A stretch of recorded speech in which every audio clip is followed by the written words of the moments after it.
राहुल जी। राधे राधे महाराज जी। महाराज जी, अच्छे लोगों को शारीरिक परेशानियां ज्यादा क्यों होती हैं बुरे लोगों के मुताबिक देखा जाए तो? नहीं, ऐसा कुछ ये कोई विधान थोड़ी है। आप पूरी सृष्टि के फाइनल विधान को देख पा रहे हैं क्या? आप कुछ व्यक्तियों को ऐसे देखते हैं तो इसलिए आपको ऐसा लगता है। बकाया सृष्टि के विधान के अनुसार जो ज्यादा पापात्मा पुरुष होता है उसके पहले पुण्य नष्ट किए जाते हैं, क्योंकि उसको विशेष दंड देना है। और जो ज्यादा पुण्यात्मा और सतमार्ग में चलता है उसको विशेष सुख मिलना है, इसलिए उसके पाप नष्ट किए जाते हैं। तो जब वो सत्कर्म परायण दृढ़ निष्ठा वाला होता है, धर्म से चलने वाला, तो उसके पाप नष्ट किए जाते हैं जो पूर्व के जमा है। तो नष्ट करने के लिए वो फटाफट आते हैं। अब उसको दिखाई देता है कि बहुत धर्म से चल रहा है, बड़ा कष्ट भोग रहा है, और एक पाप कर्म कर रहा है, तो उसके पुण्य नष्ट किए जाते हैं। तो उस पाप कर्म को करते हुए भी वो फला फूला और बड़ा सुखी दिखाई दे रहा है, लेकिन उसके पुण्य नष्ट हो रहे हैं। जिस समय उसके वो पुण्य नष्ट हुए और वर्तमान का पाप और जमा हुआ संचित पाप दोनों मिलेंगे, तो जैसे बम ब्लास्ट हो जाता है ना, सब विध्वंस हो जाता है, वैसे सर्वनाश हो जाता है। पापाचरण करने वाला सुखी रहेगा ऐसा तो नहीं। एक समय होता है जब पुण्य उसके काम करते हैं। रावण चलता था, भुजा ठोक देता था तो लोकपाल भयभीत हो जाते थे। और एक समय बंदर उसकी खोपड़ी को ऐसे फुटबॉल की तरह लात मारते थे। नहीं मारते? हाँ, कई कई सैकड़ों बार काटी गई खोपड़ी, उसकी नई खोपड़ी हो जाती थी। हाँ, तब मंदोदरी उसकी छाती में हाथ रख के कह रही थी, राम विमुख असहाल तुम्हारा, रहा न को कुल रोवन हारा। ये पक्का समझ लीजिए कि धर्म करने वाला कुछ समय के लिए दुखी दिखाई देगा क्योंकि उसके पाप नष्ट हो रहे हैं, लेकिन वो परम सुखी होगा। जैसे धर्मराज युधिष्ठिर, 12 वर्ष का वनवास, 1 वर्ष का अज्ञातवास, द्रौपदी के साथ ऐसा बर्ताव, लेकिन सिंहासन पर चक्रवर्ती सम्राट पद पर कौन बैठा? युधिष्ठिर जी। और सर्वनाश किनका हुआ? दुर्योधन का। कुछ समय के लिए फूले फले दिखाई देते हैं, परिणाम सर्वनाशी होगा। अधर्मी कभी सुखी और शांत नहीं हो सकता, और धर्मात्मा कभी दुखी और अशांत नहीं हो सकता। ये बात समझ लीजिए। थोड़े दिन के लिए दिखाई दे। एक उदाहरण, ऐसे ग्रामीण उदाहरण में, दो मित्र थे, स्कूल में पढ़ते थे।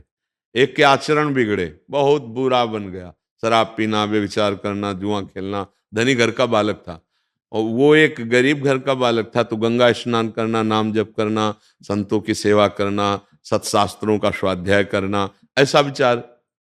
अब वो धीरे धीरे दोनों का भाव अलग होने के कारण मित्रता हट गई। कुछ वर्षों बाद जब वो जवान होकर गंगा स्नान करके आ रहा था, तो उसके पैर में खजूर का कांटा लगा। अचानक उसने देखा मेरा मित्र सामने से आ रहा है, तो देखा बढ़िया कपड़ा पहने एकदम मस्ती से, और वो फटे पुराने कपड़े, गंगा नहा, तो उसको देखने में कांटा लग गया। खजूर का कांटा बहुत बड़ा होता है। अब मतलब अब वो बैठ गया, राम राम राम, कृष्ण कृष्ण कृष्ण ऐसे बोलने। वो नजदीक आया, बूट पहने हुए एकदम फिट ऐसे। मैंने कहा था तुमसे बंद करे सब नाटक, कुछ नहीं, देख मैं मौज मस्ती से। और अचानक वो आगे बढ़ा, तो उसको एक पैसे की थैली मिल गई। उस समय स्वर्ण की असरफियां चल।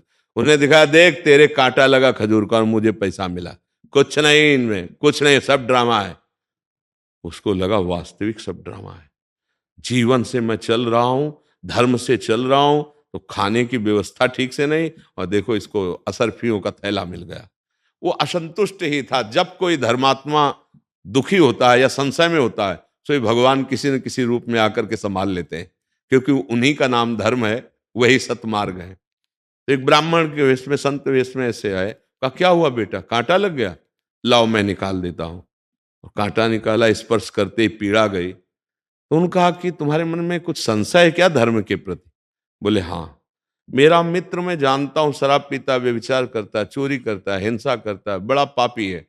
उसको असरफी मिली, और मैं नाम जप करता हूँ, भगवान का आश्रय लिए हूँ, गंगा स्नान कर, मुझे खजूर का कांटा लगा इतना बड़ा, और घर की परिस्थिति ठीक नहीं। क्या यही भगवान के भजन का फल है क्या? तो उनका, बेटा तुम देख नहीं पा रहे हो, मैं तुम्हें बता रहा हूं। पूर्व जन्म में तुमने बहुत पाप किए, ऐसे ही जैसे तुम्हारा मित्र कर रहा है। इस जन्म में तुमने गंगा स्नान और पुण्य कार्य किया, तुम्हें इस जन्म में सूली की सजा मिलती। सूली की सजा खजूर के कांटे से खत्म हो गई। अब तुम्हारे पाप नष्ट हो गए, पुण्य का नंबर आ रहा है, तो इस लोक और परलोक सब जगह सुख भोगोगे, क्योंकि तुमने अच्छे कार्य किए। और ये पूर्व जन्म में पुण्य किया था, इस जन्म में पाप किया, इसको राजा बनना था, तो ये भोग प्राप्त करके एक थैली ये असरफी, और जिस दिन ये सब खर्चा हो गई असरफी, उस दिन उसके पुण्य नष्ट हो जाएंगे। अब ये वर्तमान का पाप और पूर्व का पाप मिलकर इसको नष्ट कर देगा। तुम धर्म के प्रति संशय मत करो। उसी समय उसको उल्लास हुआ कि अरे, शूली की सजा खजूर के कांटे से निकल गई और अब मेरा मंगल होने वाला है। वो धर्म में चल पड़ा। अगर सत्संग ना मिले तो सबको ऐसा भ्रम हो जाता है कि अच्छे कर्म करने वाले को दुख मिलता है क्या।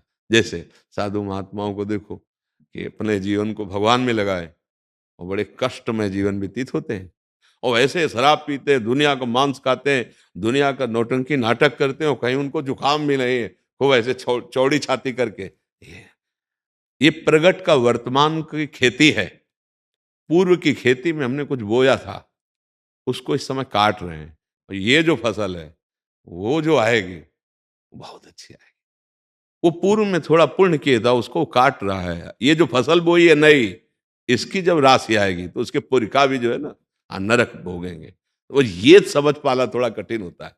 पूर्व की फसल बोई हुई, अब हमारा अंतिम समय, अंतिम जन्म है।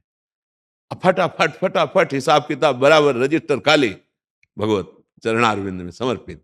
तो बड़े बड़े संतों को देखा जाता है, कैंसर हो गया, ये हो गया, वो हो गया, कष्ट भोग रहे। और पापियों को देखा है, चटपट चले गए, कोई मतलब ही नहीं, कोई कष्ट ही नहीं उनको हुआ। तो इससे कोई तात्पर्य नहीं है। उनका बहुत बड़ा चक्र चल रहा है, उसमें वो पिसना है उनको, और अब ये चक्र से मुक्त हो रहे हैं। अब हिसाब बराबर, तब भगवान का साक्षात्कार, भगवत प्राप्ति होती है। समझ पा रहे हैं आप। थोड़ा गूढ़ विषय है। वर्तमान के दृश्य को देखकर किसी के भविष्य का अनुमान नहीं लगाया जा सकता, क्योंकि वर्तमान में वो कष्ट पा रहा है, लेकिन अंदर से वो सदाचरण कर रहा है, तो उसका भविष्य कितना निर्मल होगा, कितना उच्च कोटि का होगा। हम वर्तमान में पाप कर रहा है, बड़ा शुभ दिखाई दे रहा है, बड़ा सुखी दिखाई दे रहा है, तो अनुमान लगाना कठिन हो जाएगा कि ये तो पापाचरण कर रहा है। तो फिर वर्तमान की क्रियाओं का फल क्या होता है, लग जाएगा ना संशय कि वो माला चला रहा है और ये गंदा आचरण कर रहा है, ये सुखी दिखाई दे रहा है और वो दुखी दिखाई दे रहा है। तो वर्तमान की क्रिया का परिणाम जो भविष्य में होने वाला है, उसका अनुमान नहीं लगाया जा सकता।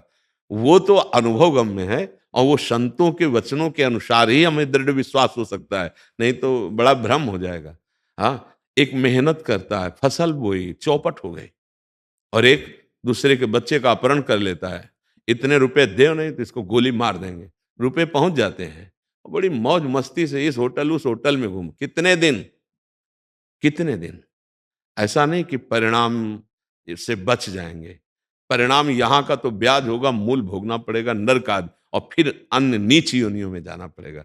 इसलिए बच्चा कभी ऐसी बातों में संशय न करे, कभी ऐसी अपनी आस्था और आस्तिकता को हिलने न दे। हमारी आस्था बड़ी दृढ़ होनी चाहिए कि धर्म और अच्छे आचरण का फल अच्छा ही होगा, अधर्म और बुरे आचरण का फल बुरा ही होगा, आज नहीं तो निश्चित कल पक्का होगा। इसमें संशय नहीं करना चाहिए। समझ पा रहे हैं आप जी।